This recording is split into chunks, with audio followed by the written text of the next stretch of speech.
I am finally finished all the sanding on this box. Man, I tell you, it kicked my ass. This thing was a lot of freaking work, man. And I still got to block sand it yet. But anyway, it's time to get it sprayed in epoxy. I'm also, I don't know if you can see them, got all the grill pieces laid out. I can get at least one side of the grill pieces done in epoxy as well. So yeah, I'm gonna blow this thing off, wash it down, and get it prepped, and we'll shoot this thing in epoxy primer.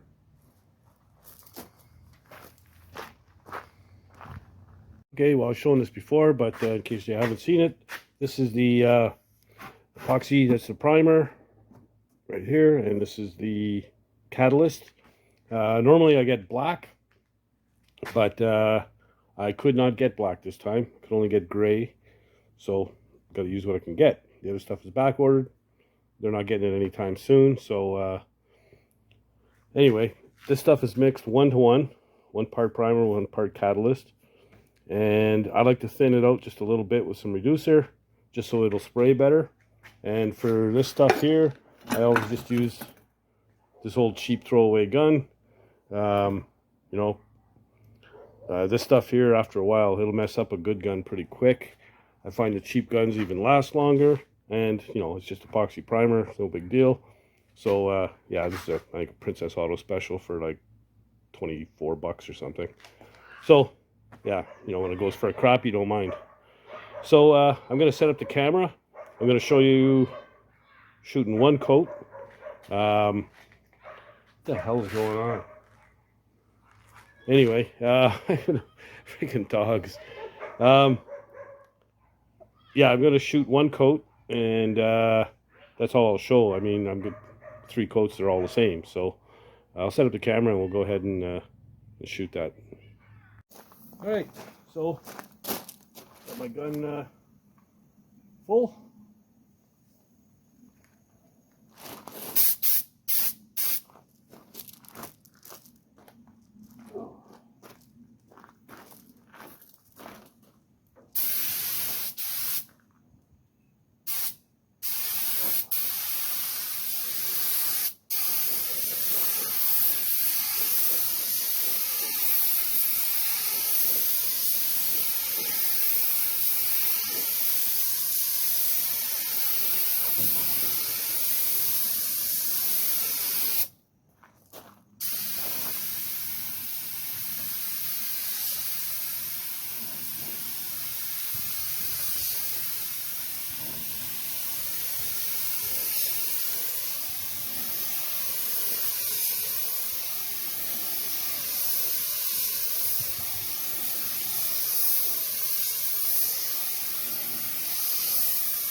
there we go. We'll do that 2 more times, and then I'll show you what I got.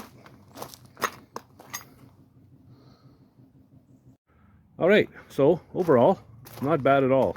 I mean, don't forget, you're only seeing, you know, from these holes up. So this is the only part you're going to see. Same as over here, and it's really, really good. This area here, it shows some, you can see it's a little rough. It's under the fenders, it doesn't matter. So yeah, inside the box, pretty freaking good, man. There's a couple of little spots need a touch up. Saw a couple of pinholes and stuff, but overall, quite happy with it. You know, considering what I started with, I think, honestly, I think a lot of guys would have just said, to hell with this, I'm buying a new, buying some new panels. But no, you know, I think it was worth the work. So got a good original box. So there you go. I didn't bother doing the rear crosser because that black is already epoxy. So and I'm going to be doing all of it with trim clad after anyway, rust paint, high gloss stuff, black. So yeah, all good. And grilled pieces, same thing, all looking good. And yeah, super happy. So finally, man, it seemed like it never was going to happen. It's crazy. I think I've been sanding on this thing for like 2 weeks, week and a half for sure. So there you have it. So the box is finally an epoxy primer. I feel like I've been talking about it for months. But anyway, we managed to save it, so that's a good thing. And now that it's in epoxy, you know, you can't put anything on top of that stuff for at least a day. I like to go a couple days actually before I put anything else on it. So the next thing that goes on it, of course, is, excuse me, the regular high build primer. And so yeah, then we can start block sanding it. There, like I said, there are a couple of touch-ups, small ones. I'll get those before I prime it, but like I said, can't do anything with it for a couple days. What else? Yeah, I guess I'll just carry on with other stuff. I should have my power steering bracket in anytime, so I could get that figured out. And you know, I've got a bunch of pieces done. I'm going to start knocking things, crossing things off my list. I got those 2 flex lines to do. I got some stuff at the back of the truck, you know, filling the diff and some bolts and stuff I got to do. Stuff like that. So I just want to knock off a bunch of things, because right now, as it stands, I think I've knocked off 1 thing. So it's not a good start when you got a list like I do on the post here. So yeah, I gotta start knocking things off the list big time. And like I said, I might be doing a road trip soon too, to go down and get all those parts down to Oshawa. So so yeah, that goes. I should find that out tomorrow. Apparently all the parts will be in. They can get them in the whole order together in a day. So that sounds pretty cool. They must have a pretty good inventory. Anyhow, new subscribers, thank you. And if you haven't already, please subscribe. You know, I could use the moral support. I'll tell you, the last video on the 750 Honda didn't do well at all. Apparently people watch this channel aren't into 750 Hondas. So I mean, it's probably the worst video I've, you know, the response to it was probably the worst I've had in almost 2 years. So talk about a flop. But anyway, the show must go on, as they say. Yeah, so please subscribe. Don't be shy. Leave comments down below. And if you're not doing anything else, get out in the garage and build something, man. Later, guys.